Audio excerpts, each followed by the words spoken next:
señor. Orlando Goncalves es consultor político, es uno de los venezolanos más apreciados y renombrados entre la dirigencia política, sobre todo latinoamericana. Tanto sus charlas como lo que escribe se pueden escuchar en radio y leer en buena parte de la prensa de toda América Latina. Bienvenido, Orlando Goncalves. Le he pedido que hoy nos hablara de una cosa que resulta preocupante. ¿Por qué hay buenos gobiernos que no han sabido convencer a la gente, o que no lo han hecho realmente bien, sino las medidas no fueron bien aplicadas, aunque fueran buenas? Me refiero a Macri o a Carlos Andrés Pérez II, ¿no? ¿Y por qué regresan esos gobiernos acusados de corrupción y de todo tipo de cosas? Como por ejemplo Lula, como por ejemplo el de Bolivia, por ejemplo el de Ecuador, por ejemplo el de Nicaragua.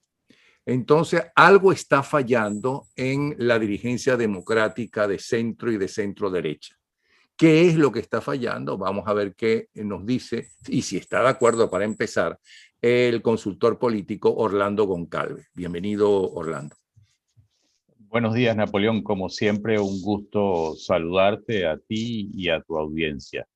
Evidentemente, tienes razón, algo está fallando, algo no está marchando bien. Y no es un tema de derechas o de izquierdas, es un tema de que los gobernantes sencillamente logran conectar con el electorado, logran ganar elecciones, logran acceder al poder, pero después se olvidan de los ciudadanos. Vayamos caso por caso si quieres, porque cada realidad es distinta y cada momento histórico es diferente. Y entonces habría que analizarlo. Tú nombraste, por ejemplo, Macri. Ya va. ¿Se olvidan de los ciudadanos, o al llegar al poder y administrar tanto dinero y tener tanto poder, no importa que la nación sea pequeña o grande, rica o pobre, en el subsuelo y en el trabajo de su pueblo, se olvidan del pueblo o se sienten realmente interpretados por el pueblo, y lo que ellos piensan que se debe hacer es lo que consideran que el pueblo quiere que ellos hagan? Ellos sienten que es su deber, muchas veces sienten que es su deber hacer y ejecutar las políticas que ellos consideran es lo mejor para el país. Por un lado, algunos. Otros llegan con la clara intención de hacer políticas para favorecer a ciertos grupos, bien sea grupos de poder, bien sea grupos económicos. Entonces hay una diferenciación grande allí entre los que creen que hay que hacer cosas porque es lo mejor para el país y los que llegan con la intención de trabajar y de crear y de reforzar los intereses de su grupo político o de los grupos económicos que los han respaldado en su actividad política. Entonces hay una diferencia allí grande, lamentablemente, y eso está presente. Antes de entrar en individualidades, que debe ser interesante y apasionante, sigamos con las generalizaciones. Usted, que ha manejado tantas campañas políticas y ha conocido tantos políticos, especialmente latinoamericanos, naturalmente que cada persona es un mundo, cada pueblo es un mundo. Hay cosas que coincidimos con otros pueblos y otras que no coincidimos con esos pueblos. Por ejemplo, los pueblos de Europa Oriental y de Europa Occidental. Por ejemplo, los pueblos de Europa Occidental y los pueblos latinoamericanos. Por ejemplo, los Estados Unidos y el resto de América Latina. Es decir, ¿cuál es la diferencia? Esa es la primera. Y la segunda es, ¿quiénes son los políticos? ¿Es que son seres especiales, superiores? Esa gente que usted conoció en líneas generales, ¿qué piensan? ¿Cómo son? ¿Por qué creen que, por qué se olvidan de que ellos son servidores de la gente y del pueblo? no para darles y regalarles cosas que a la larga ellos saben, ¿no?, que los dejan empobrecidos. ¿Me explico? Y no conseguir, ¿cómo se llama? Incentivos para que haya más empresas, para que haya más tengan puestos de trabajo, para que puedan tener casa, para que puedan tener sus hijos educación, no regalada, sino por el esfuerzo propio. ¿Cuál es la diferencia? Mira, vayamos por partes. La diferencia entre políticos de otras partes y políticos de Latinoamérica son básicamente la estructura legal que hay, que, digamos, sanciona a los políticos, pero sobre todo, una cosa que hemos perdido en Latinoamérica es la sanción social. Entonces, muchos políticos en nuestra región, lamentablemente, saben que pueden ser condenados, pero que al final del camino esa condena va a ser pequeña, que esa condena siempre habrá maneras de legalmente hacer retrasar los juicios y no hay sanción social. Entonces, antes, por ejemplo, tú ibas bueno, estoy hablando de los tiempos de tu juventud, no de la mía. Tú ibas a un restaurante, y si había un corrupto, probablemente la gente se iba. La gente no le iba a las fiestas que organizaba una persona que estuviera señalada por hechos impropios. Hoy en día eso se ha perdido y hoy en día la gente celebra inclusive y participa en todas estas actividades, aún estando a la cabeza de ellas gente impropia, gente que no, eh, gente que ha cometido actos de corrupción.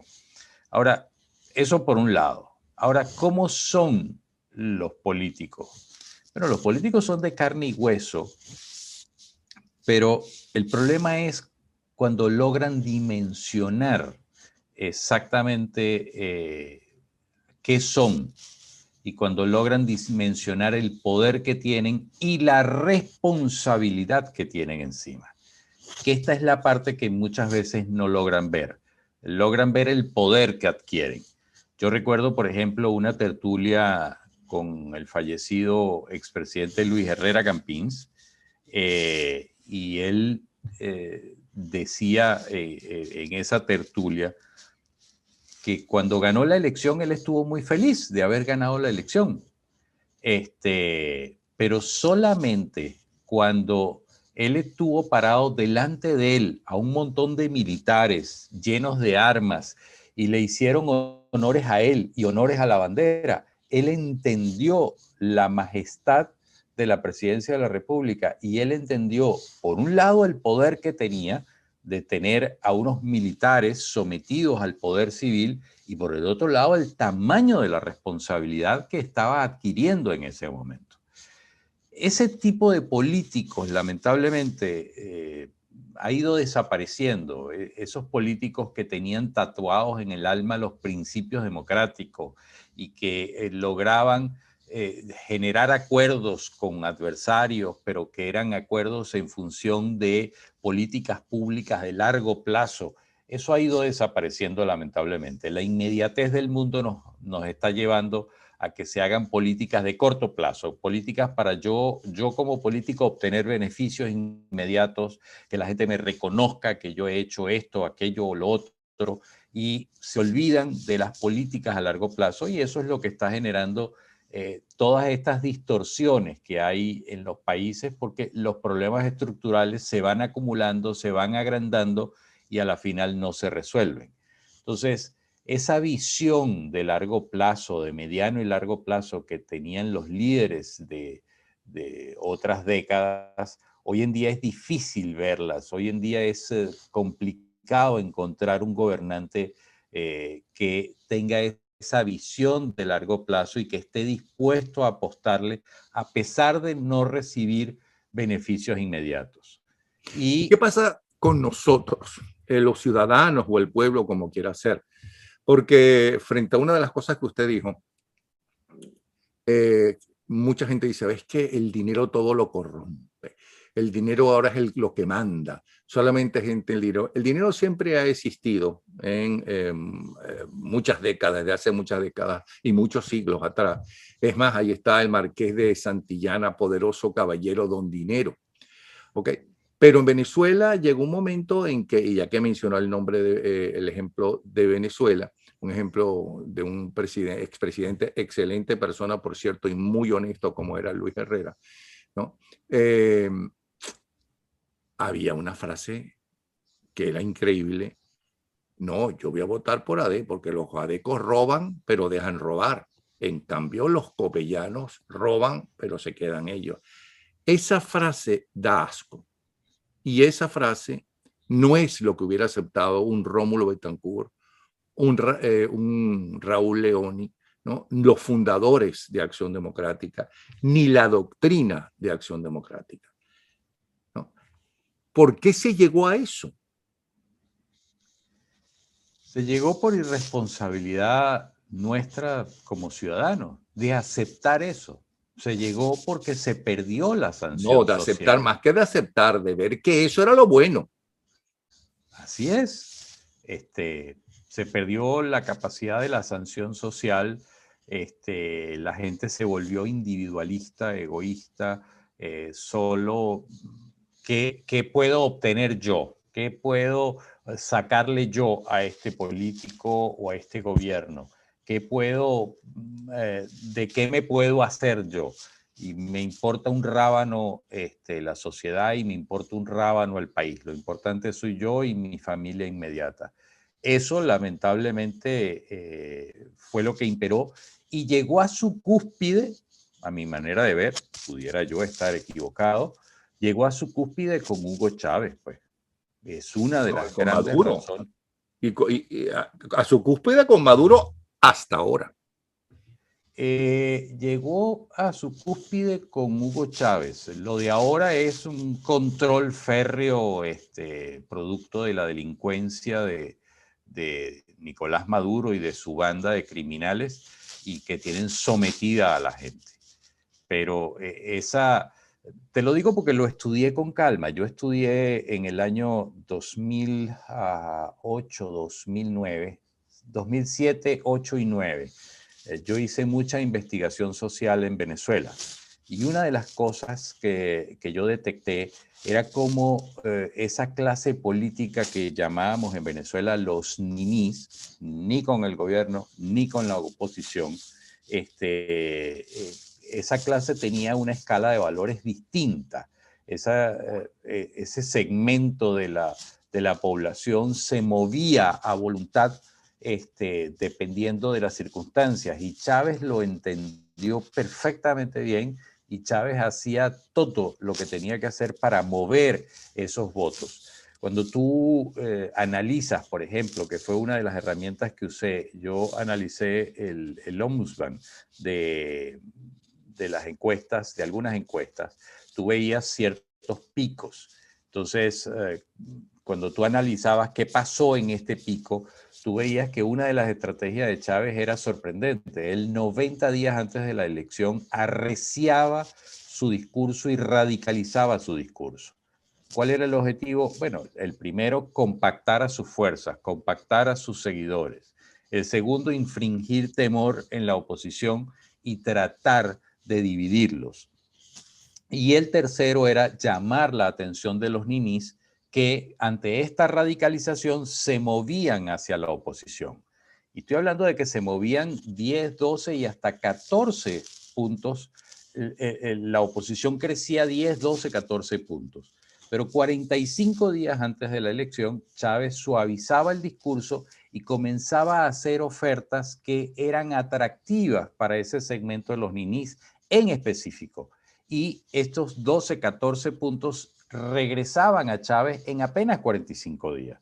Entonces, fue un maestro en cómo manipular y cómo jugar con la opinión pública y le funcionó durante su vida política y el corto tiempo que estuvo, pues le funcionó.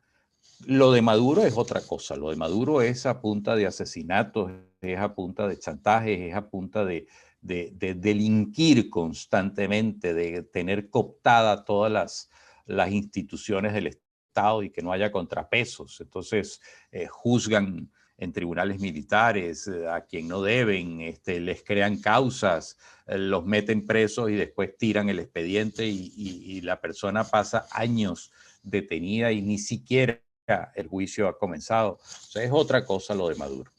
Pero la idea de este programa es que ni nuestros dirigentes democráticos ni nosotros como ciudadanos repitamos los errores, sino que hayamos aprendido de todo este caos, ¿no?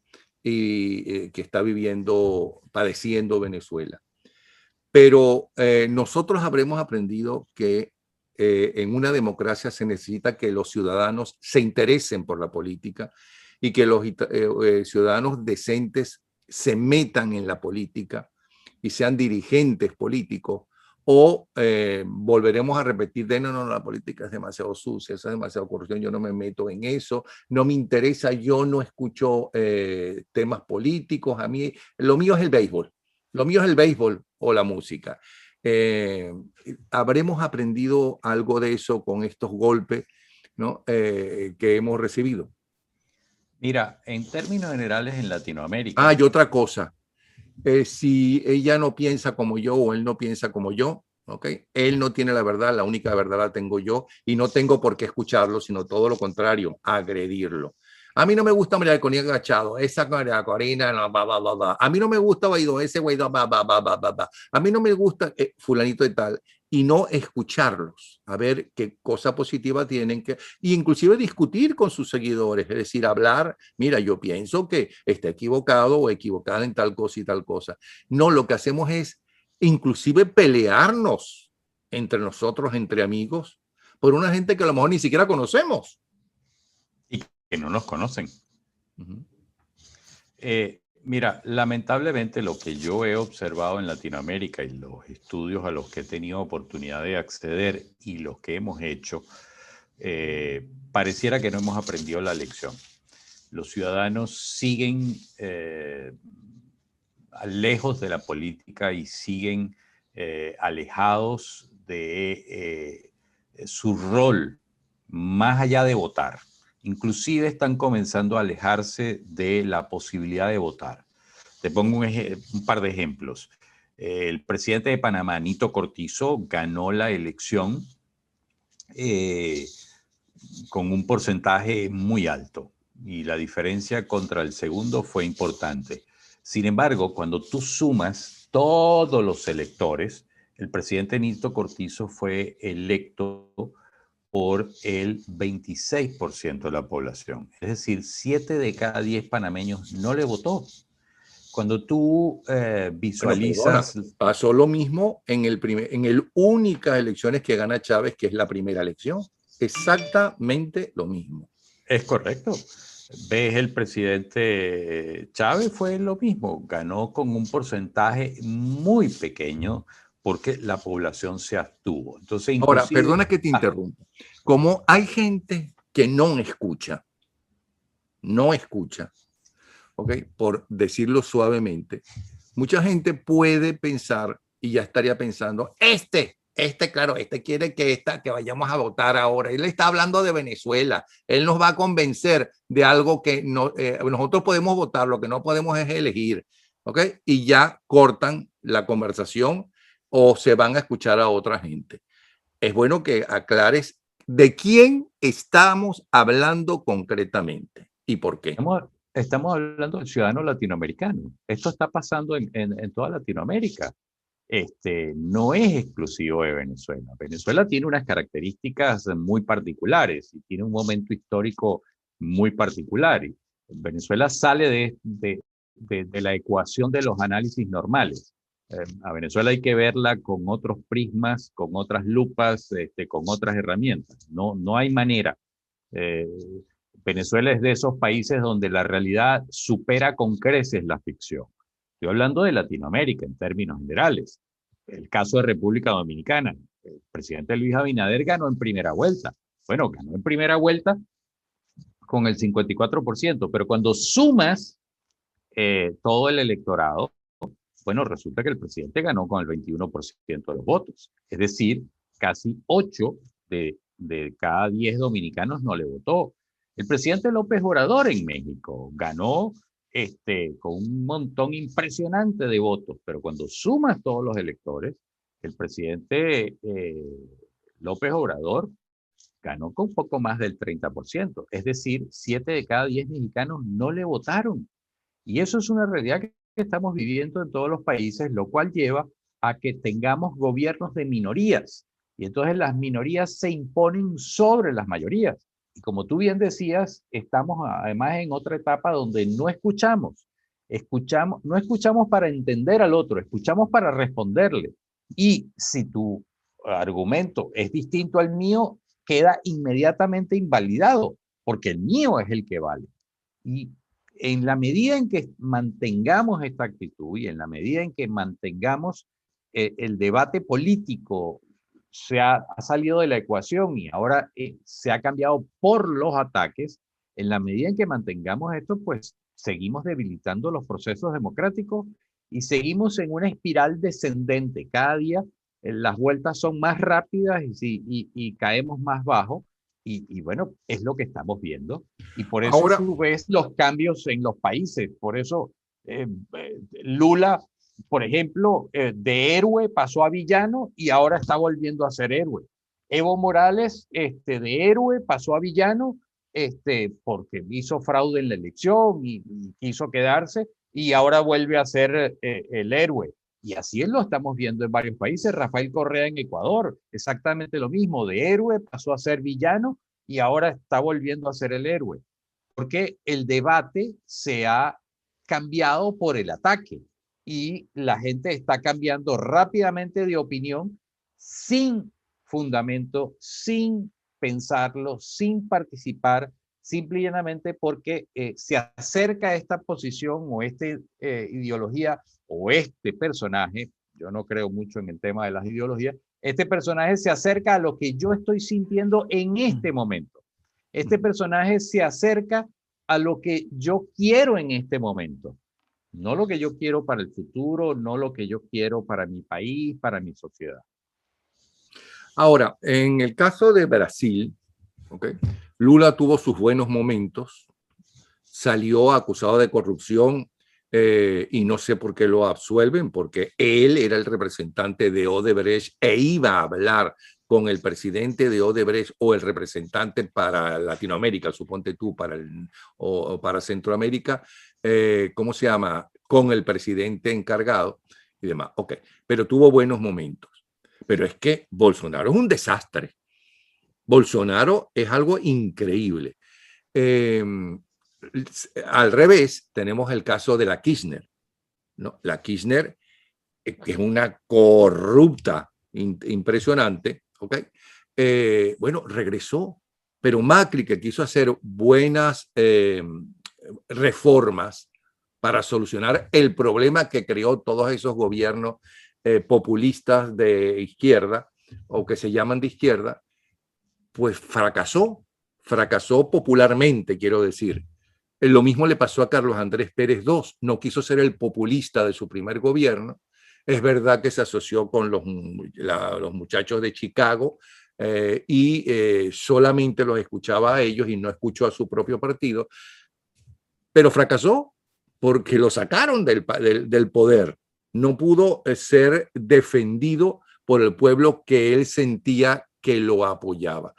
¿Qué pasó en cada uno de esos casos? ¿Por qué regresa a Bolivia Evo Morales?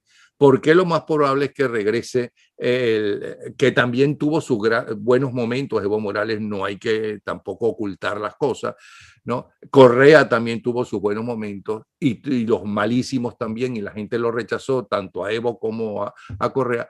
¿Por qué ahora lo añoran? ¿Qué es lo que está pasando? ¿Qué pasó en cada uno de esos países?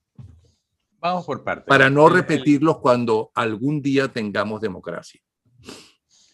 Mira, vamos por partes. En el caso de Lula, Lula fue acusado de corrupción. El problema es que no se lo probaron. Uno. Dos, fue acusado por unos tribunales que no tenían la jurisprudencia, no la jurisprudencia, no tenían la potestad para hacerlo. Entonces el juicio estuvo mal montado desde el inicio. Básicamente a él se le acusó por un apartamento en el cual, de un edificio de lujo frente a la playa, no sé cuánto, un apartamento donde él estuvo en algún momento en ese apartamento, sí, hay pruebas de eso. Estuvo con ingenieros y obreros que estaban remodelando ese apartamento, sí, pero no hay un documento que diga que ese apartamento es de él, no hay un recibo de electricidad, de agua, de internet, Un de testaferro telefonía. puede haberlo, te lo tendría. Ajá. Está Pero bien, no pero está tienes que probado. probarlo. Sí. Tienes que probarlo. O sea, la justicia tiene que ser legal y tiene que ser justa. Entonces, no se le probó. Ese fue el problema. Y lo que hicieron fue victimizarlo. Y lo que hicieron fue estigmatizarlo. Y eso provocó que entonces surgiera Bolsonaro, que ideológicamente, teóricamente, se opone a Lula y al Partido del Trabajo. Y entonces surge Bolsonaro. Ahora, ¿qué sucede después? Bueno, Bolsonaro ha sido un desastre, como tú bien lo has dicho. Ha sido un desastre en el manejo de la pandemia. Ayer llegaron a 4.000 fallecidos en un solo día. Ya tienen varios días superando los 100.000 contagios diarios. La Organización Mundial de la Salud considera que Brasil puede ser un problema para el planeta. A ese nivel está el tema de la pandemia en Brasil. Y entonces, ante ese desastre, tal cual como lo hablábamos hace un momento, la gente voltea rápidamente, no, es que este no sirve. Y entonces volteamos otra vez a ver a Lula. Pero con otro agravante, la gente hace estos giros, pero no reconoce su culpa, no reconoce que ellos le votaron a Bolsonaro, o una fracción de ellos, porque Bolsonaro también fue electo por una minoría, no olvidemos eso. Entonces, la gente voltea rápidamente sin admitir su culpa. Exactamente lo mismo ha pasado en todos los países que tú nombraste. Por ejemplo, Macri. ¿Qué hizo Macri? Macri trató de poner orden en las finanzas del Estado, porque Igual que durante Carlos Andrés 10 Pérez años, II. exactamente, durante 10 años, el caso de Macri, y después podemos tocar rápidamente el de Venezuela, los servicios como el servicio de transporte, el agua, la electricidad, el gas, estuvieron subsidiados y todos los años se aumentaban los subsidios bajo una medida populista de los Kirchner, tanto Néstor como Cristina. Bueno, cuando llegó Macri, eso era económicamente insostenible, había que hacer cambios y había que cortar esos subsidios. Al cortar esos subsidios para sanear las finanzas del Estado, lo que hiciste fue golpear el bolsillo de los argentinos más humildes porque todos los servicios les aumentaron. Y más humildes y también los de clase media. También fue muy duro los ajustes que hizo Macri. Ahora, lo que yo he visto a lo largo de mi carrera es que tú tienes dos clases de problemas, problemas estructurales y problemas coyunturales. Lo que hizo Macri fue tratar de resolver los problemas estructurales. Ahora, los problemas estructurales toman más tiempo en resolverse y genera más conflictos y más problemas sociales. Pero, repito, tardan tiempo. Una vez que tú resuelves los problemas estructurales, eso beneficia a la gente, sin duda, pero eso toma tiempo en que permee hacia abajo y llegue a toda la población. Mientras que los problemas coyunturales son fáciles de atender, rápidos, relativamente económicos de resolver, que con programas sociales lo haces y logras llegarle a la gente. Pero entonces, ¿qué hacen la gran mayoría de los dirigentes? O resuelven problemas estructurales o resuelven problemas coyunturales. Cuando la lógica indica que lo que deben hacer es tratar de resolver los dos al mismo tiempo.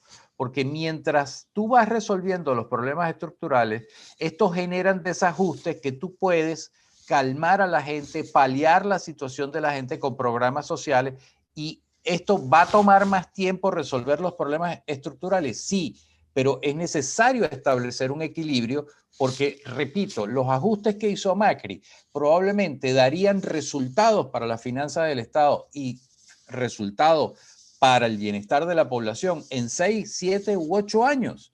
Entonces tú no le puedes decir a la gente, bueno, espérese 8 años que esto va a mejorar, pues pase hambre 8 años, pero dentro de 8 años usted va a comer bien. Eso no se puede. Entonces, por eso fracasó Macri, porque sencillamente, si bien su política económica estaba bien orientada, no le podías pedir a la gente que se aguantara 7 u 8 años.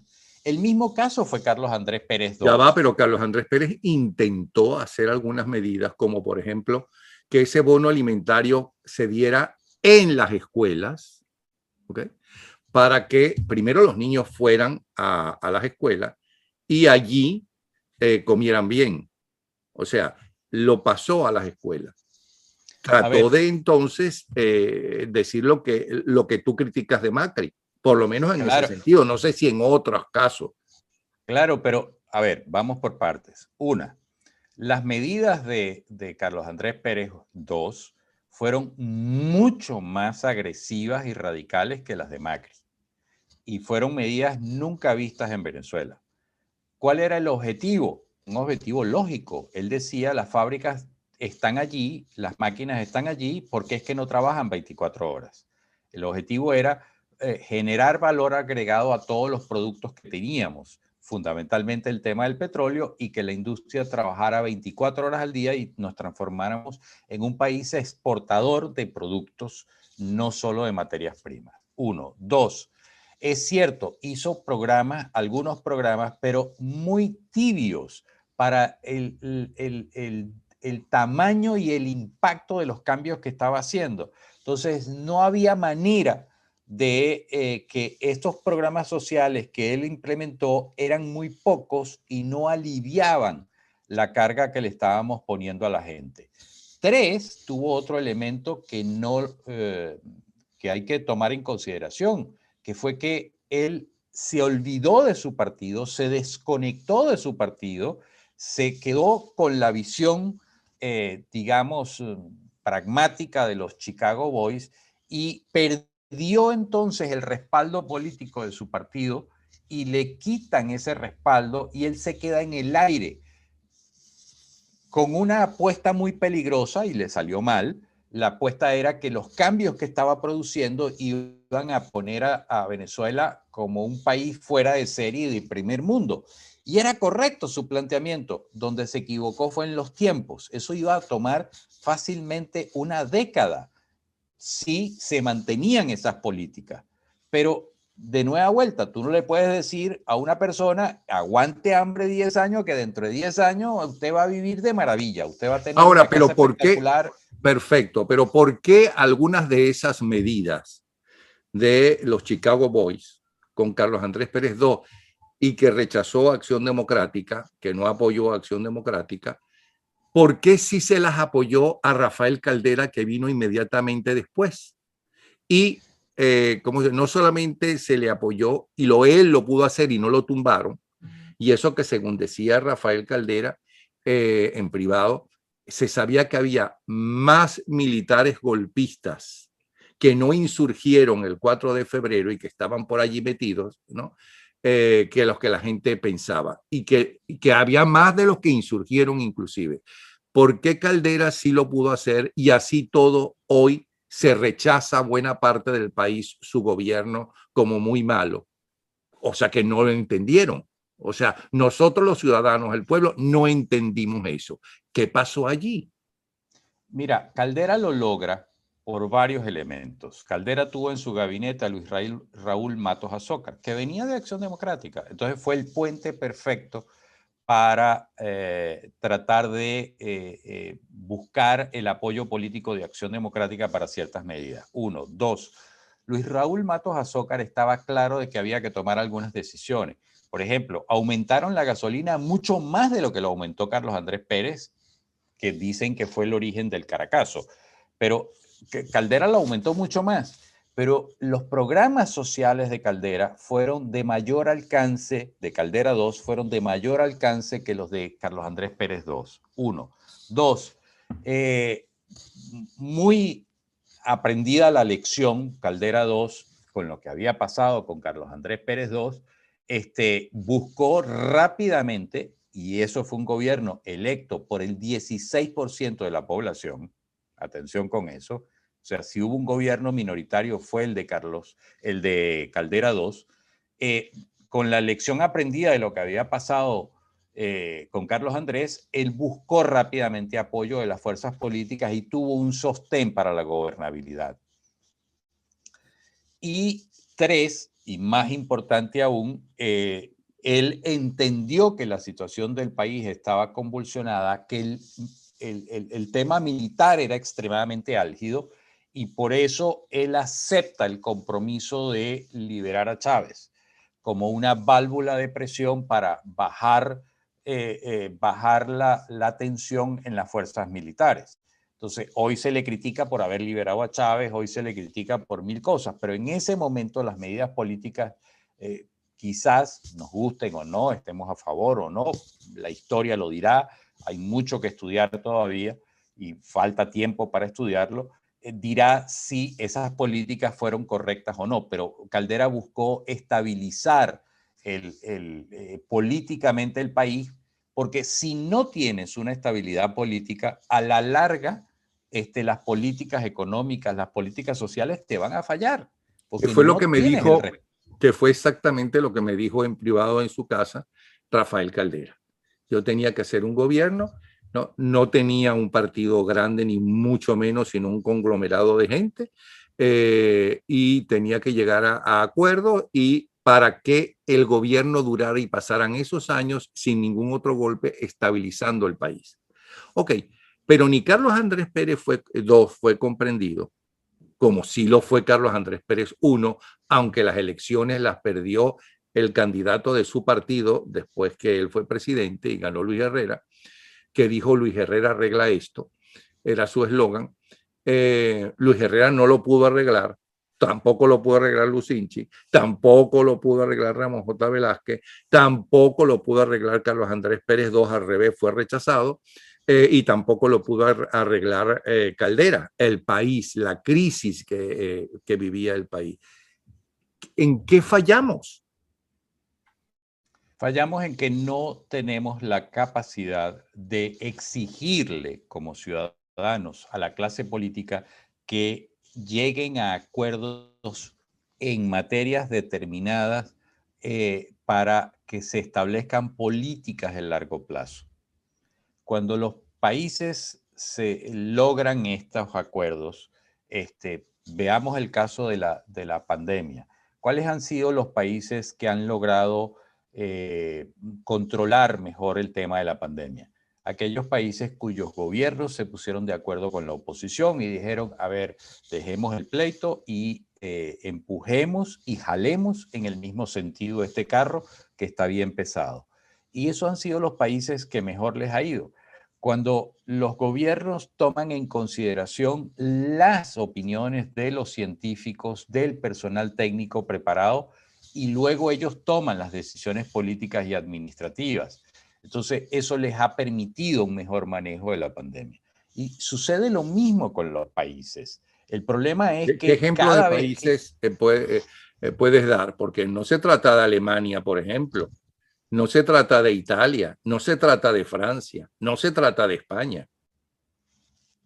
En el caso del manejo de la pandemia, por Sí, supuesto que se trata de Alemania. pero si Alemania ha recrudecido la pandemia y la propia Merkel ha pedido disculpas, perdón por la forma como se manejó.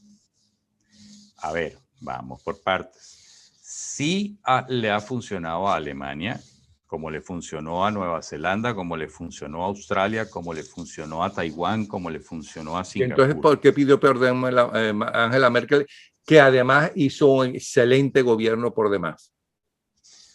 Pide perdón por varias razones. La primera, ellos van a enfrentar una elección dentro de poco. Angela Merkel, después de 16 años, deja el poder. Dos, evidentemente ha habido un aumento en el repunte, sí, porque ha comenzado el tránsito en toda Europa. Entonces, no son necesariamente los alemanes quienes se han contagiado, sino que vienen de Francia, que vienen de Holanda, que vienen Porque no de otros tenían países. las fronteras cerradas como durante un tiempo se tuvo. Pero que no las puedes cerrar. Pero si están Luego, cerradas en muchos países, ¿cómo que no las pueden cerrar? vienen unas elecciones. Entonces, tú has tenido un impacto económico importante en tu economía, se te acercan unas elecciones y por eso ella responsablemente asume el costo político de pedir excusas. Ella quería cerrar aún más ahora en Semana Santa, pero las encuestas le estaban diciendo que ponía en riesgo la elección de su partido para el próximo gobierno.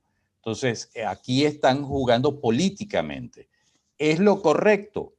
Bueno, depende de el cristal cómo se mire. Quizás sea lo correcto si quien viene sea de su propio partido y mantiene el carril y mantiene las políticas que ha generado Angela Merkel durante 16 años, y eso sea preferible a arriesgarse a cerrar el país, a controlar más la pandemia, pero que después gane la elección un partido contrario que me cambie todo el sistema y me altere todo el país. Okay. Entonces, en definitiva, y para llevarnos de nuevo a Venezuela, ¿por qué Carlos Andrés Pérez II fue tan impopular cuando venía de ser el presidente junto con Lucinchi más popular de la llamada democracia venezolana?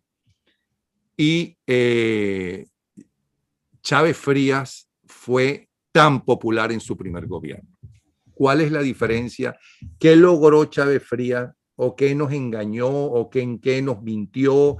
Que no lo hizo Carlos Andrés. ¿En qué falló Carlos Andrés Pérez II? Y por qué fue tan popular Hugo Chávez, sobre todo en sus 2 primeros años de presidencia. Mira, Carlos Andrés Pérez II gana la elección, entre otras cosas, porque había alrededor de él esa imagen de que regresaba la bonanza. La Gran Venezuela. La Gran Venezuela. Él nunca lo dijo, públicamente nunca lo dijo, nunca lo habló, pero estaba instalada en la mente de la gente esa creencia que regresaba esa Venezuela saudita, donde todo era barato, dame dos, Está barato, dame dos. donde había mucho dinero, etcétera, etcétera. Eso estaba instalado en la mente del electorado venezolano. Y eso, sin duda, fue un factor importante para obtener la victoria de Carlos Andrés Pérez.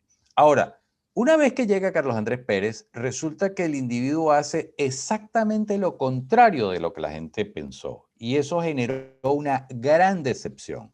Cuanto mayor es la expectativa de la gente, más alta es la expectativa de la gente, más duro es el golpe, más grande es la caída. Entonces, cuando Carlos Andrés Pérez gana con esa aureola de vuelve la Venezuela saudita, vuelve la gran Venezuela, y de repente haces todo lo contrario, pues la decepción de la gente, la gente hace un cambio de 180 grados, pues, y se decepcionó horrible y se frustró horrible y por eso fue tan impopular.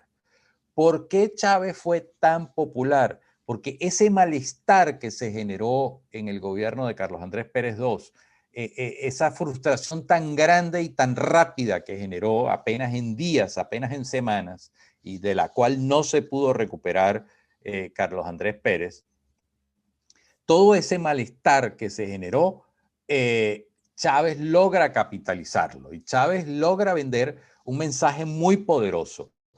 Tú estás mal porque aquellos, los de siempre, los adecos, los copellanos, te robaron. Tú estás mal porque aquellos, los de siempre, los adecos y los copellanos, lo hacen todo para ellos, se lo quedan todo ellos y te lo quitan a ti. Chávez sembró en el pueblo venezolano aquella idea del rencor.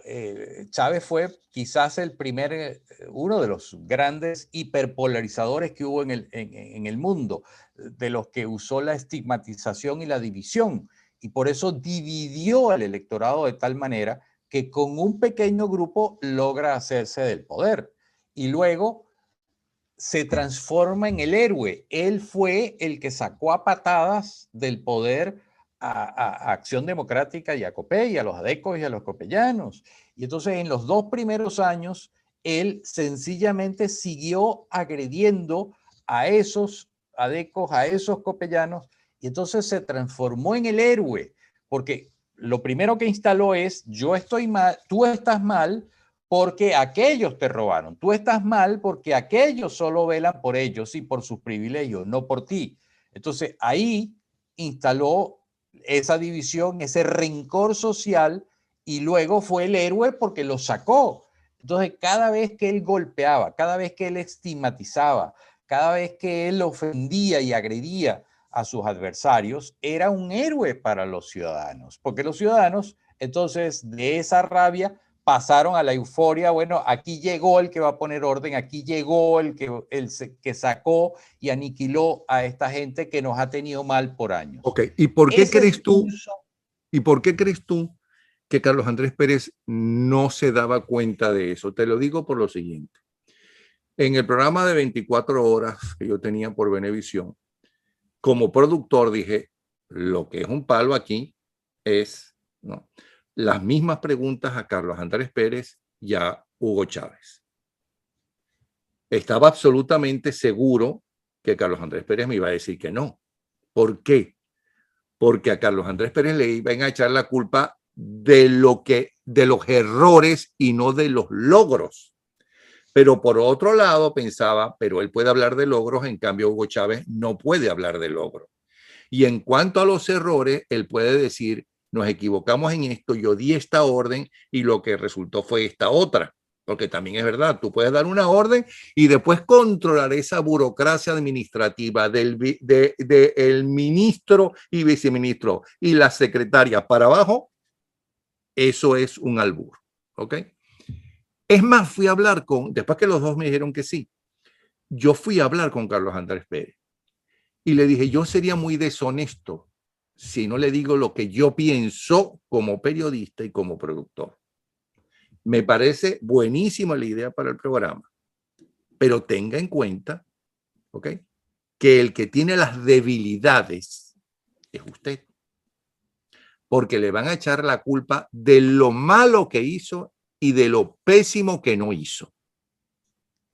Yo entiendo que puede responder a eso y decirle justamente y convencer a la gente, ¿no?, de lo que fue su trabajo y de arrepentirse posiblemente de que es un hombre que no quiere repetir algunos de los errores, pero que ya tiene la experiencia, que en cambio usted tiene la experiencia, en cambio Chávez no la tiene. Va a llegar a Miraflores sin ninguna experiencia de ningún tipo en el Estado.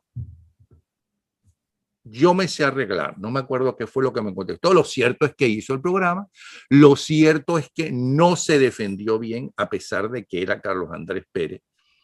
Y quien ganó esa discusión, que hasta hubo una discusión en el Congreso por ese programa, ¿ok?, fue Chávez.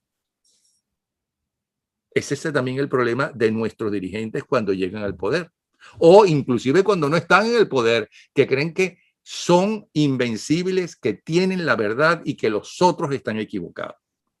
Eso pasa en todos los países que usted conoce y donde ha trabajado. Sí pasa. Yo he tenido la oportunidad de conversar con varios expresidentes y se quedan en esa burbuja de lo que ellos querían hacer, de cuáles eran sus intenciones, y les cuesta mucho entender que no lo lograron. Y que Te no es pongo un su ejemplo. responsabilidad no haberlo logrado, sino de los otros. Así es. Te pongo un ejemplo. Yo soy buen amigo de un expresidente aquí en México, y hemos hablado en varias oportunidades en ambientes absolutamente relajados en su casa. Y yo tuve una vez, le pregunté, oiga, ¿y usted por qué no hizo las reformas que hoy, 20 años después, se están haciendo? 15 años, 18 años después se están haciendo. Era su oportunidad de hacerlo. Y él me dijo, porque había que negociar con el partido de oposición, y los términos de la negociación no eran aceptables.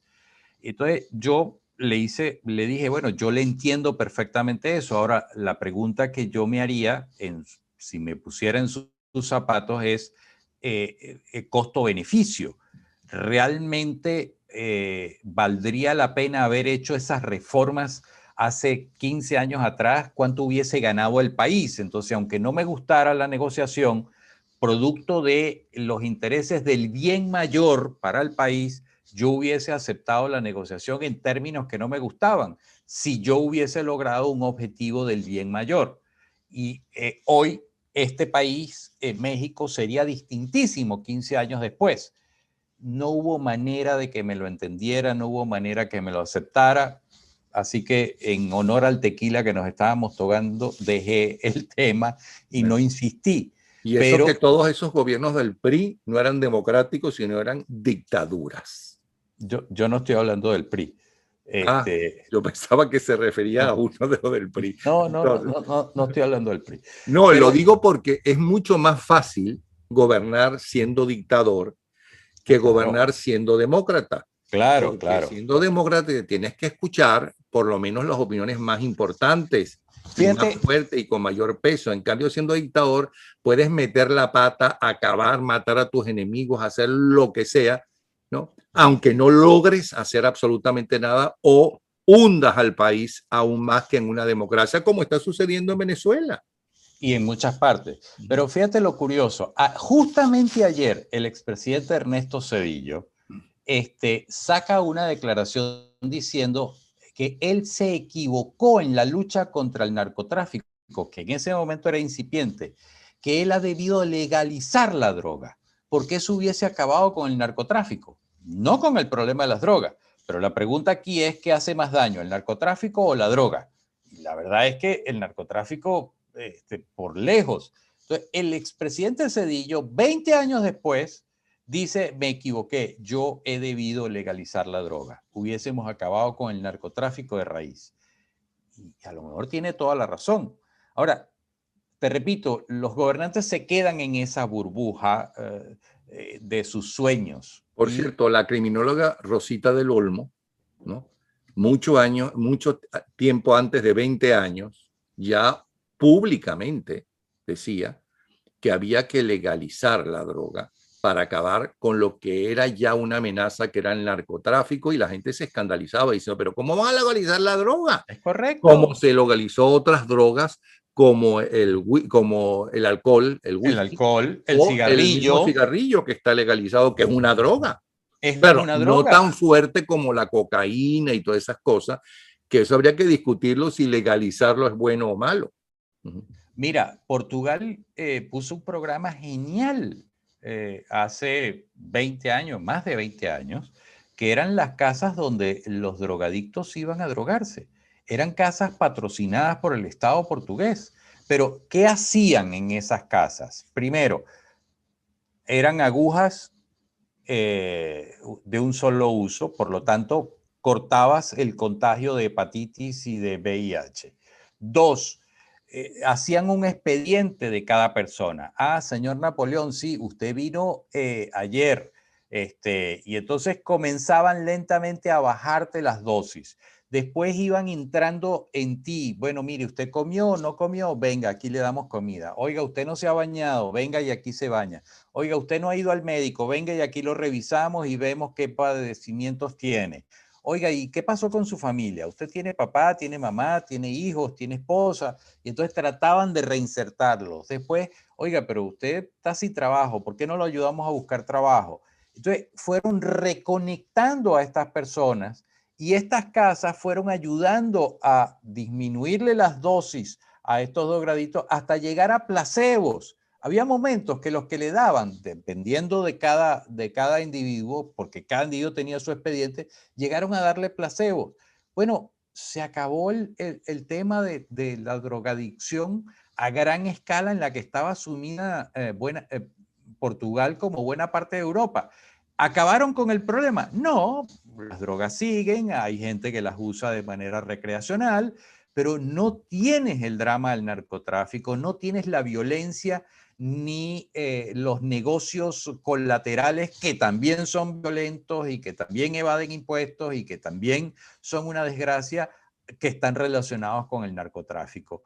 Entonces, tienes una realidad distinta porque tuvieron un enfoque distinto. Y es lo que en muchos países de Latinoamérica como decíamos al principio, o sea, simplemente cambia el gobierno y entonces cambian todas las políticas. ¿Por qué? Porque todo lo que hacía el otro es malo. No es malo, pero es que él sacaba rédito y crédito político y yo no, entonces yo tengo que inventar algo nuevo. A veces llegan al absurdo de cambiarle solamente el nombre a los programas y le cambian el nombre y gastan una fortuna imprimiendo papelería nueva y publicidad nueva y el programa es exactamente el mismo, pero entonces le cambian el uniforme a la gente. O sea, ¿qué costo tiene eso? ¡Qué absurdo! Pero es lo que sucede en la gran mayoría de nuestros países. Y luego tienes casos como, por ejemplo, el de Ecuador. Nos guste o no nos guste, estemos a favor o estemos en contra. Algunas cosas buenas hizo Rafael Correa. Hizo una inversión enorme en el tema de infraestructura, en mejorar el sistema de salud, en escuelas. Ahora, ¿qué pasó cuando llegó Lenín Moreno? Que fue electo por el partido de Rafael Correa. Bueno, Lenín Moreno comenzó a desmantelar el sistema de salud y a tratar de privatizarlo. Lenín Moreno pasó los 4 años atacando a su predecesor. En vez de dedicarse a gobernar, se dedicó a atacar a su predecesor. ¿Qué hizo? Victimizarlo. Bueno, y ahí tienes a Rafael Correa que estando juzgado, condenado por corrupción, estando viviendo en el exterior, está la fuerza de su liderazgo, que hoy está a punto de ganar la elección su candidato. Él trató de ser candidato a vicepresidente, como lo hizo Cristina, y lo bloquearon por la sentencia donde fue juzgado y condenado por corrupción. Bueno, lo siguieron victimizando y un candidato relativamente desconocido, que fue ministro de Cultura de su país, o sea, no era un ministerio absolutamente relevante, bueno, va a ser presidente del Ecuador. ¿Qué sucedió en Bolivia? Exactamente lo mismo. Evo Morales, por supuesto, hizo cosas buenas por la gente de Bolivia, pero también llegó un momento en que se aferró al poder, violó la Constitución, pasó por encima de la Constitución porque cooptó el Tribunal Supremo de Justicia y entonces el tribunal saca una sentencia diciendo es un derecho humano que el señor Evo Morales aspire por tercera vez y pueda ser electo por tercera vez, cuando la Constitución claramente decía que no, con otro agravante. La Organización de Estados Americanos, la OEA, avala que él vaya a la elección y firman un convenio para la supervisión y observación de la elección. Gracias a ese convenio, por cierto, es que se hace entender y se demuestra que hubo fraude en esa elección y por eso sale Evo Morales del poder y sale huyendo y termina en Argentina. Pero ¿qué hicieron los que tomaron el poder en ese momento? Bueno, atacar y atacar y atacar al MAS y atacar a Evo Morales. Bueno, los victimizaron y ahí tienen y ganaron la elección los del MAS y ganó la elección el candidato de Evo Morales y ahora regresó Evo Morales y ahora estamos en la revancha, pues entonces ahora meten presa a la señora Áñez en unas condiciones muy complicadas y aparte de su gabinete, entonces seguimos en esta venganza y en esto no hay debate político, lo que hay es ataque despiadado y esto sencillamente va debilitando a nuestros países. Pasó en Argentina, bueno, el caso de Argentina, el presidente Alberto Fernández, ante el desastre que tiene con el tema de la pandemia, el tema económico, que se le ha vuelto complicadísimo porque cerró el país y cerró además los municipios. Entonces hubo gente que se quedó atorada por meses fuera de su casa. ¿Cómo te mantienes fuera de tu casa? ¿Cómo te mantienes sin trabajo, sin poder ir a trabajar? Bueno, todo ese desastre ha generado que Alberto Fernández haya perdido mucha popularidad. Entonces, en estos días, no, hace un par de meses, un mes, sacó la tesis de, bueno, vamos a demandar judicialmente a Mauricio Macri por el acuerdo que hizo con el FMI y explotó esa bomba y trató, afortunadamente se le diluyó rápidamente, pero tuvo que llegar a ese recurso para tratar de sobrevivir Bueno, pero políticamente. todavía hace unas horas atrás ha declarado que esa deuda es impagable. Claro, y no solo eso, claro, pero ahora ya no habla de que es ilegal, habla de que es impagable y está negociando con el Fondo Monetario para tratar de retrasar esos pagos. Volver a los Está en una, 70, por cierto. está en una actitud distinta, pero lo que te quiero decir es, políticamente piensan en ellos y en mantener el control del poder y resulta que se olvidan de gobernar. Por eso yo comencé diciendo, se olvidan de los ciudadanos, se desconectan de los ciudadanos, su objetivo es mantenerse en el poder, el de muchos de ellos. Y los que no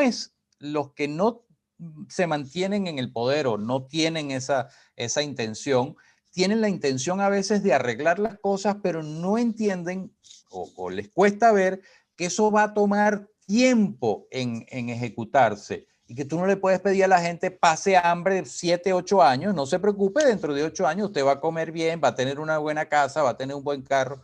Eso no se puede hacer. Claro, y eso me da pie para el siguiente planteamiento.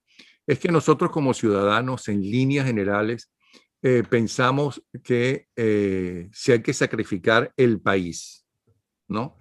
Por mi bienestar y el de mi familia, y el país quiere decir los otros, los que no son mi familia, ¿no? Que se sacrifique. Exactamente ese planteamiento es el que hacían los ninis en Venezuela, los que no estaban ni con el gobierno ni con la oposición, hace 10 años, pues 2007, 2008, 2009, que fue la época en que yo estudié a profundidad el tema en Venezuela.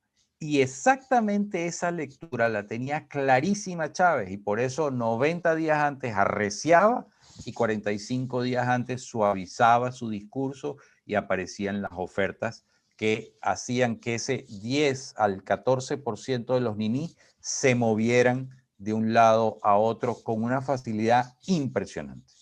Bueno, pues muchísimas gracias. Hicimos este programa exactamente para que si tenemos nuevamente democracia, no repitamos los defectos, sino los logros, ¿no?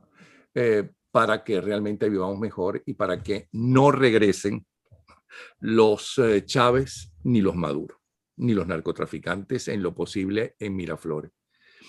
Muchísimas gracias, Goncalves. Orlando Goncalves, consultor político. Gracias por esta conversación, por esta charla, ¿sí? Gracias a ti, Napoleón. Como siempre ha sido un gusto, me la pasé bien, la disfruté y ojalá que todo lo que conversamos aquí pueda ayudar y pueda servir y ser de utilidad para los dirigentes políticos en Latinoamérica. Gracias a ti. Hasta luego.